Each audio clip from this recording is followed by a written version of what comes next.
उत्तर प्रदेश में चुनावी बयार दिन प्रतिदिन तेज होती जा रही है। इस वक्त मैं हूं लखनऊ में राष्ट्रीय लोकदल के कार्यालय पर। इससे जस्ट इसके पीछे भारतीय जनता पार्टी का मुख्यालय है प्रदेश का, और उसके ठीक सामने विधानसभा उत्तर प्रदेश की, और जिस पे जीत की सारी कवायदें की जा रही हैं, सारी कोशिशें हो रही हैं। हमारे साथ बातचीत करने के लिए हैं राष्ट्रीय लोकदल के प्रदेश अध्यक्ष डॉक्टर मसूद। डॉक्टर साहब, बहुत बहुत आपका स्वागत है। ये माना जा रहा है कि समाजवादी पार्टी के साथ राष्ट्रीय लोकदल का गठबंधन हो रहा है, वो एक मेजर गठबंधन है।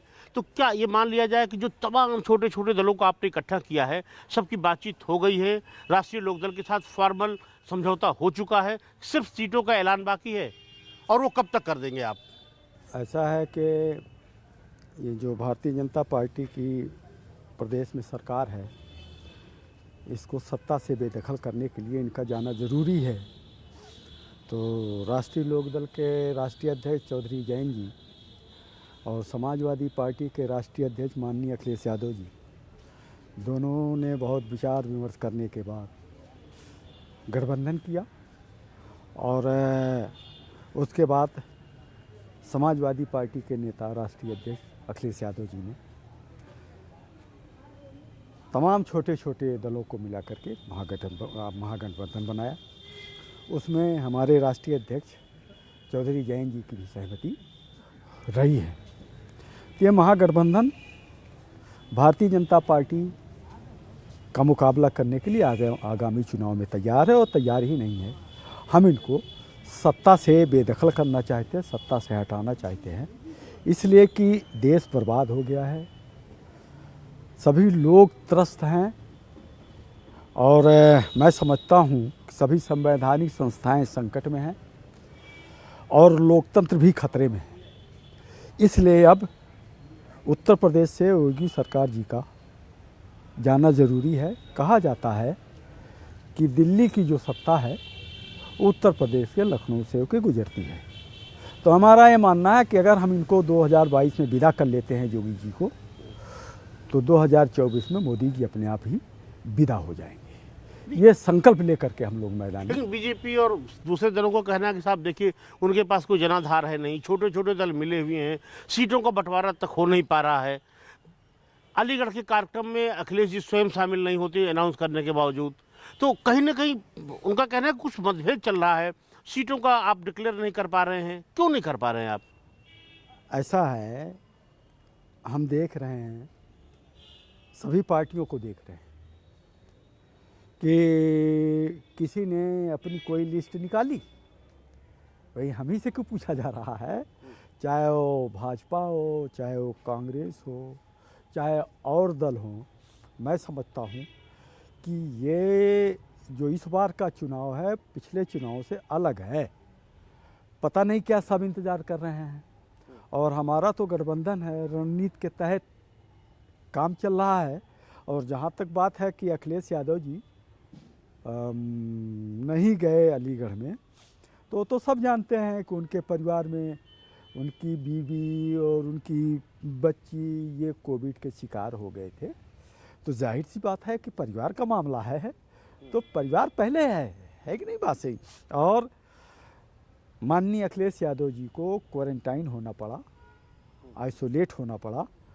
तो मैं समझता हूँ कि इसको किसी दूसरे चश्मे से नहीं देखना चाहिए। उन्होंने अपने प्रतिनिधि नरेश उत्तम जी, जो प्रदेश अध्यक्ष हैं, संजय लाठर जी हैं, बहुत सारे विधायक हैं, बहुत सारे पदाधिकारी थे, बहुत सारे समाजवादी के कार्यकर्ता, तो उसमें अखिलेश जी इन परिस्थितियों की वजह से नहीं रहे। बाकी तो उनके सब लोग थे, प्रदेश अध्यक्ष जी थे, संजय लाठर जी भी थे, बहुत सारे जिले के पदाधिकारी थे, प्रांतीय पदाधिकारी थे, एमएलए थे, कुछ एमपी भी थे। तो ये मैं समझता हूँ इसको अन्यथा नहीं लेना चाहिए। और प्रोग्राम बहुत शानदार हुआ। सब समाजवादी पार्टी के कार्यकर्ता और नेता और राष्ट्रीय लोकदल के कार्यकर्ता और नेता जब तक जैन जी बोलते रहे और जब तक उन्होंने प्रोग्राम ख़त्म नहीं कर दिया, तब तक दोनों पार्टियों के लोग डटे रहे। अच्छा डॉक्टर साहब, आपको लगता है कि जिस मुद्दे पे आप चाहते हैं, किसानों का मुद्दा, बेरोजगारी का मुद्दा और डेवलपमेंट का मुद्दा, जिस मुद्दे पे आप चाहते हैं कि चुनाव हो, प्रदेश में चुनाव उन्हीं मुद्दों पे हो रहा है? ऐसा है कि भारतीय जनता पार्टी को छोड़ करके बाकी सभी पार्टियां चाहती हैं कि किसानों के मुद्दे पर चुनाव हो, युवाओं के मुद्दे पर चुनाव हो, महंगाई के खिलाफ ये जो है इसको मुद्दा बना करके चुनाव हो, बिजली की व्यवस्था दुरुस्त हो इसके मुद्दे पर चुनाव हो, युवाओं को रोज़गार नहीं मिला रोज़गार की बात हो, अपराध नियंत्रण में नहीं है उस पर बात हो, लेकिन ये सरकार चूँकि 5 साल 4.5 साल में कुछ किया नहीं, फेल है, तो वो घूम फिर करके उन्हीं मुद्दों पर ले जा रहे हैं जिनका इस देश की जनता से कोई सरोकार नहीं है।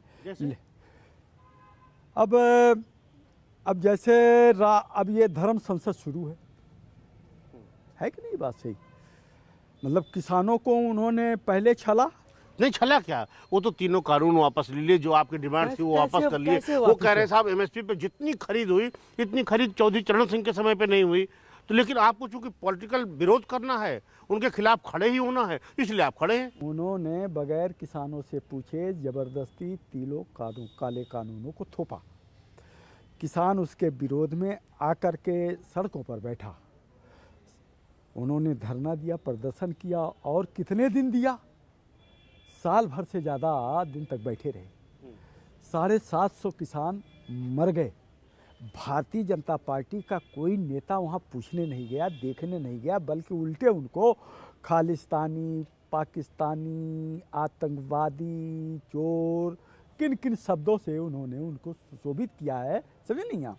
फिर लेकिन प्रधानमंत्री ने तो देखिए मसूद साहब बड़ा दिल दिखाते हुए माफ़ी मांगी और उन्होंने कहा कि बिना शर्त हम तीनों कानून वापस ले रहे हैं। ऐसा है, माफ़ी ये क्या है? साल भर के बाद तीनों काले कानून आपने वापस किया जब चुनाव आ गया, जब उनके एमपी एमएलए जब पश्चिमी उत्तर प्रदेश में किसानों के बीच में जाने लायक नहीं रह गए और जनता ने उनको देखते ही भगाना शुरू किया नारे लगा करके।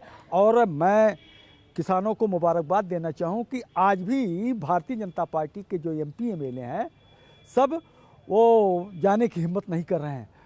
नहीं, अब आप भ्रम फैलाते हैं ना, आप कहते हैं साहब ये कानून वापस फिर आ जाएंगे, नरेंद्र सिंह तोमर के कोट करते हैं आप, तो ये क्यों भय फैला रहे हैं? अब तो प्रधानमंत्री ने कह दिया ना कि वापस तो वापस। नहीं, प्रधानमंत्री जी अभी भी उनकी बात पे विश्वास करेंगे ना? प्रधानमंत्री जी की बातों पर तो विश्वास किया ही नहीं जा सकता।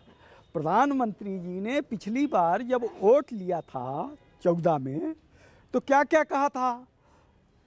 महंगाई के खाने में कह रहे थे ये मनमोहन सिंह, ये जो सरकार है महंगाई अपरंपार है, महंगाई के खिलाफ माँ बोलने के लिए तैयार नहीं है, महंगाई का जो है ये जो हाल है तो जनता मर जाएगी, वो खाएगी क्या? तब तो ये भाषण दे रहे थे। अब महंगाई के खिलाफ एक शब्द भी बोलने के लिए तैयार, जो मोदी काला धन ला रहे थे, पता ही नहीं लगा कहाँ कहाँ से निकल रहा है। वो 15 लाख की बात कर रहे थे, 15 लाख का नाम नहीं ले रहे हैं। रसोई गैस की महंगाई की बात कर रहे थे, उसकी बात नहीं कर रहे हैं। डीजल पेट्रोल तब महंगाई की बात कर रहे हैं पर उसकी बात नहीं कर रहे हैं। किसानों की आमदनी दोगुना करना चाहते थे, चौथाई भी नहीं रहेगी, अब उसकी बात ही नहीं करना चाहते हैं। अब प्रधानमंत्री मोदी जी जो भाषण दे रहे हैं, है ना, तो मैं समझता हूँ कि उनका भाषण भी समझ में नहीं आ रहा है, जनता के हितों से उसका कोई मतलब नहीं है। हवाई भाषण, वही पोलराइजेशन है, लेकिन ये पेट का मामला है, जनता समझ गई है, अब इनके झांसे में आने के लिए तैयार नहीं। एक बार झांसा दे करके, झूठ बोल करके वोट ले लिया, 7 साल तक प्रधानमंत्री रहे, 2-3 साल और रह जाएंगे, है ना, ये टर्म पूरा हो जाएगा। भाई वो कह रहे हैं, देखिए अगर विकास के मुद्दे पे आप बात करेंगे, वो कह रहे हैं किसान सम्मान निधि हम दे रहे हैं, पूर्वांचल एक्सप्रेस वे बना रहे हैं, तमाम एक्सप्रेस वे बन रहे हैं, इंटरनेशनल एयरपोर्ट बन रहे हैं, एयरपोर्ट बन रहे हैं, तो और क्या चाहिए आपको? ऐसा काशीनाथ कॉरिडोर बन गया है, राम मंदिर बन रहा है अयोध्या में, और क्या चाहिए? ऐसा है कि राम मंदिर तो उनकी वजह से नहीं बन रहा है। राम मंदिर में सबकी सहमति है। जब कोर्ट ने, चाहे हिंदू हो चाहे मुसलमान हो, सब ने कह दिया कि कोर्ट का फैसला हम मानेंगे, सम्मानित कोर्ट ने माननी, सुप्रीम कोर्ट ने एक फैसला दिया, आ गया, अब तो कोई विरोधी नहीं है। सब चाहते हैं कि राम मंदिर बन जाए, उसको अब तक बन जाना चाहिए था, फैसला आए हुए कितने 2 साल तो हो ही गए हैं, लेकिन वो इनके खाने पीने का वहाँ धंधा हो गया है। अब वहाँ जो ज़मीन खरीदी जा रही है, जो बन रहा है, एक समिति बन रही है और जिस तरीके से ज़मीनों की खरीद हो रही है, ज़मीनों की ज़मीनें बेच रहे हैं, तो वो तो धंधा बना लिया, वो धंधा हो रहा है, कारोबार हो रहा है। राम मंदिर कहाँ बना? राम मंदिर तो बन जाएगा ना 2024 तक मैं धीरे कह धीरे। रहा हूं, अब तक बन जाना चाहिए था, उसमें क्या दिक्कत है? अच्छा, आपका क्या सहयोग है? आप कह रहे हैं बड़ा ताल ठोक के बन जाना चाहिए था, कितना जाकर के आप वहाँ कार सेवा किए, कितना क्या सहयोग किया आपने? हम ऐसा है, हम कार सेवा क्यों करेंगे भाई? हाँ? और अगर हमारी मर्जी होगी तो कर लेंगे। अच्छा, जो बन जाना चाहिए भाई था, ये भी- तो जो लोग बना रहे हैं फिर उस पर आप सवाल क्यों खड़े कर रहे हैं? तो कहाँ जल्दी बन बना जाना रहे हैं? चाहिए। बना कहाँ रहे हैं?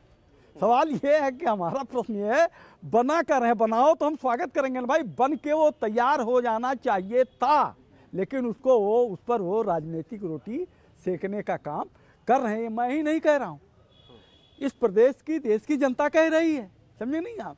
लोगों की भावना को ठेस पहुंची है, समझे नहीं? जिस तरीके से वहाँ बंदर बांट हो रहा है राम जन्मभूमि के नाम पर, पूंजीपतियों के हितों के रक्षक हैं, और उन्हीं पूंजीपतियों से मिलकर के ये जो गांव का किसान, गरीब, मजदूर, छोटा व्यापारी है, इसका शोषण कर रहे हैं।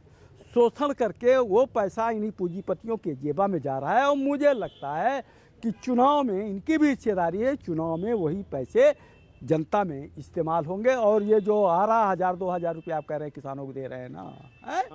ये उन्हीं का शोषण करके, भाई पेट्रोल 100 रुपया, डीजल 100 रुपया, गैस सिलेंडर 1000 रुपया, और बहुत सारी चीज़ें हैं।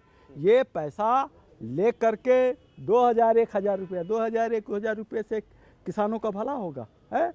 अगर ये पैसा उनकी जेब में डाल रहे हैं, उन्हीं के जेबा से निकाल करके पूंजीपतियों का और भारतीय जनता पार्टी के लोगों के गठजोड़ हो गया है। और मैं समझता हूँ ये 10% लोग 90%, इस देश की 90% जनता का जानबूझ करके शोषण कर रहे हैं और करवा रहे हैं। और जिस देश में, ये देश जो है किसानों का है, गरीबों का है, खेतिहर मजदूरों का है, छोटे व्यापारियों का है, गांव, गरीब, किसान सब गांव में बसते हैं, इनको दरिद्र बना दिया है। और मैं समझता हूं कि आप जाइए तो देखिए, तो उनकी हालत देख करके पता लगेगा। और ये पता नहीं किस रास्ते पे इस देश को मोदी जी ले जाना चाहिए। ठीक है डॉक्टर साहब, आपकी बहुत नाराजगी। अच्छा, आप तो बता दीजिए कि कितनी सीटों पे आरएलडी चुनाव लड़ेगा, कितनी सीटों पे समाजवादी पार्टी चुनाव लड़ेगी, और क्या आरएलडी के लोग एसपी के सिंबल पे चुनाव लड़ेंगे और कुछ समाजवादी पार्टी के लोग हैंडपंप के चुनाव चिन्ह पर चुनाव लड़ेंगे? देखिए, ये जो किसान विरोधी सरकार है, भाईचारा विरोधी सरकार है, गरीब विरोधी सरकार है, और सभी संवैधानिक संस्थाओं को नष्ट करने वाले लोग हैं। समझे नहीं? कोई संस्था बची ही नहीं है। अब यही चुनाव है, इसको भी चुनाव ना हो ये घेरे में लिए हुए हैं। समझे नहीं है? देखिए चुनाव आयोग क्या करता, हम तो समझते हैं कि चुनाव आयोग समय पर चुनाव करा देगा। नहीं, वो तो मैं पूछ रहा हूँ जो आप बता नहीं रहे हैं। आप नहीं, मैं बता हाँ। रहा हूँ कितनी सीटों पर लड़ रही है आरएलडी? अब जो है हमारा पहला लक्ष्य है कि इस सरकार को सत्ता से बेदखल करना।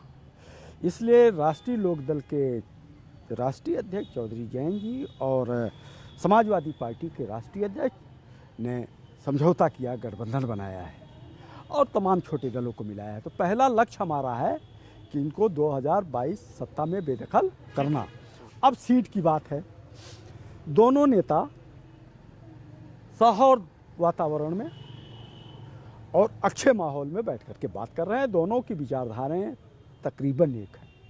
इसलिए कि जो चौधरी चरण सिंह जी को देख रहे हैं ना, तो जो प्रतिमा है, इन्हीं के चरणों में बैठ कर के, वो चाहे राष्ट्रीय लोकदल के लोग हों, चाहे समाजवादी पार्टी के लोग हों, यहीं से ज्ञान लिया है, यहीं सीखा। और आपको भारतीय जनता पार्टी में भी 30% लोग मिल जाएंगे जो यहीं से ज्ञान लेकर के गए हैं। है कि नहीं बात सही? तो मैं समझता हूँ वैचारिक समानता है, और दोनों नेता युवा हैं, दोनों नेता हाईली क्वालिफाइड हैं, दोनों पार्टियां किसान समर्थक हैं, गरीब समर्थक हैं, गांव किसान के हितों को ध्यान में रखते हैं। तो वो दोनों बैठ करके सीटों का बंटवारा कर रहे हैं, वो आप लोगों को हमसे ज़्यादा पता है, और कुछ दिन में वो आपके सामने आ जाएगा। मैं समझता हूँ कि जो इंतज़ार है कि कहीं ये चुनाव बढ़ा तो नहीं देंगे, ऐसा तो नहीं कि कहीं चुनाव जो स्थगित तो नहीं कर देंगे। अब ये चुनाव आयोग आया है, चुनाव आयोग ने 2-3 दिन का भ्रमण किया, आज वो जाएंगे लौट करके। तो अगर इन्होंने चुनाव कराने का समर्थन कर दिया, ऐलान कर दिया, तो 2-3 दिन में ही सीटों का ऐलान हो जाएगा, कहीं कोई पेंच नहीं। ठीक है। अच्छा डॉक्टर साहब, क्या जैन चुनाव लड़ेंगे? जैन जी से मैंने पूछा था और मैंने प्रदेश अध्यक्ष की हैसियत से आप पूछा था और कहा था कि क्या सर आप चुनाव लड़ेंगे? तो उन्होंने कहा कि नहीं। पहले तो कुछ बोले नहीं, मैंने कहा सर आप चुनाव लड़ेंगे? तो कुछ बोले नहीं। तो मैंने कहा अगर आप चुनाव लड़ेंगे तो मैं चाहता हूँ आप पूरब से लड़ें, हमारी जो टांडा सीट है उस पर आप लड़ें। उनका ठीक है। समझे नहीं? ठीक है। नहीं यूँ हुआ, मैंने उनसे कहा कि सर आप चुनाव लड़ेंगे? कहा नहीं। फिर उसके बाद उन्होंने कहा कि अगर मैं टांडा से लड़ जाऊँ? मैंने कहा स्वागत है, आइए आप। अगर आपको 50,000 60,000 से नीचे जिता के भेजे तो राजनीति करेंगे, नहीं तो राजनीति छोड़ देंगे। तो उन्होंने कहा कि नहीं मैं चुनाव नहीं लड़ूंगा, अगर मैं लड़ूंगा तो लड़ाएगा कौन, है ना?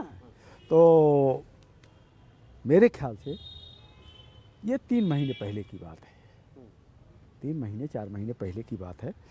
तो मैं समझता हूँ कि वो चुनाव अभी लड़ना नहीं चाहते, लड़ाना चाहते हैं। ठीक है।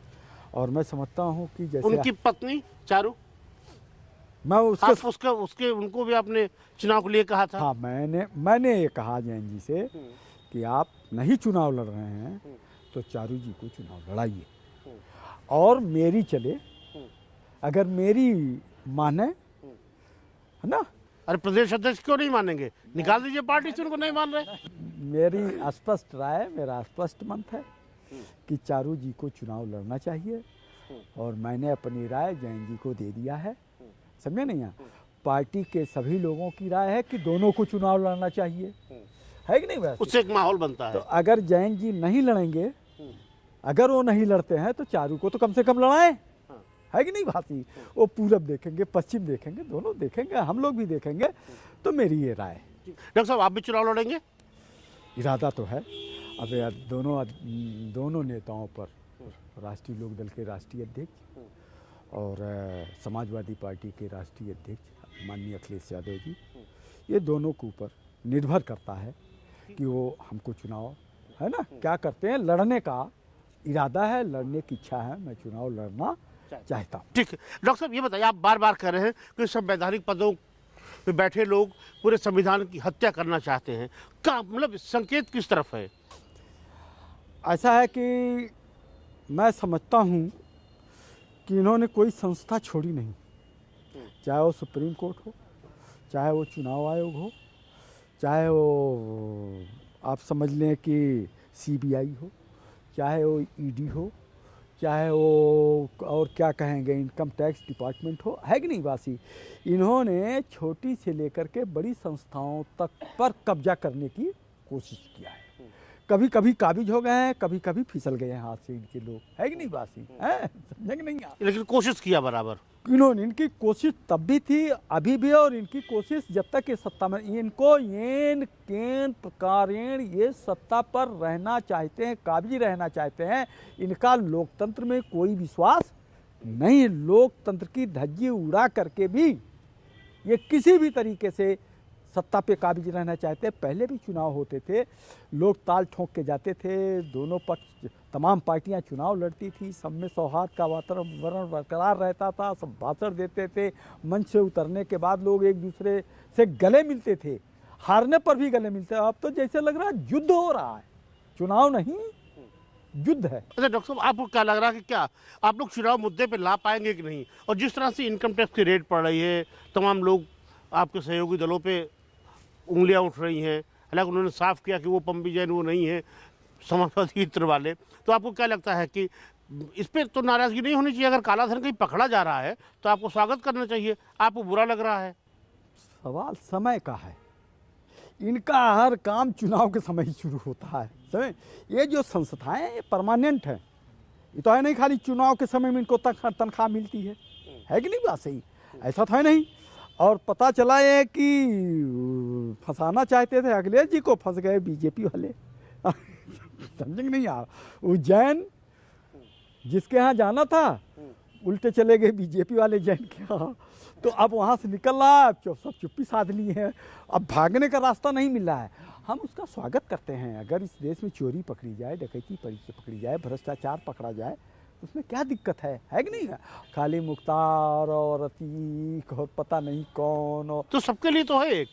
अरे अब हम नाम नहीं लेना चाहते। क्यों? समझे नहीं भाई, हम कह रहे हैं 20 अपराधियों का लिस्ट एक जारी कीजिए, 1 से लेकर के 20 तक अपराध की एक लिस्ट जारी, अपराधियों की एक लिस्ट जारी कर उत्तर प्रदेश में, तो हम भी जान जब जाए। आप नहीं नाम ले रहे हैं तो क्या करें? वो तो मुख्यमंत्री कह रहे हैं आप बताइए अपराधी कौन सा अपराधी घूम रहा है जिसके खिलाफ वो कार्रवाई नहीं नाम ले रहे हैं, सब जानते हैं, समझे ना, सब जानते हैं और नाम ले रहे हैं। लेकिन इनके खिलाफ जो बोलता है, मैं हिंदू मुसलमान की बात नहीं करता, जो इनके खिलाफ बोलता है, चाहे हिंदू चाहे मुसलमान, जो इनके बस से बाहर रहता है, जो इनके समर्थन में नहीं आता है, जो इनके लिए नहीं खड़ा होता हो, चाहे हिंदू चाहे मुसलमान, वो इनकी निगाह में अपराधी है, राष्ट्र विरोधी है।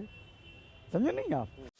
खबरों के निष्पक्ष विश्लेषण के लिए सब्सक्राइब करें Jantantra TV and press the bell icon. Never miss any update.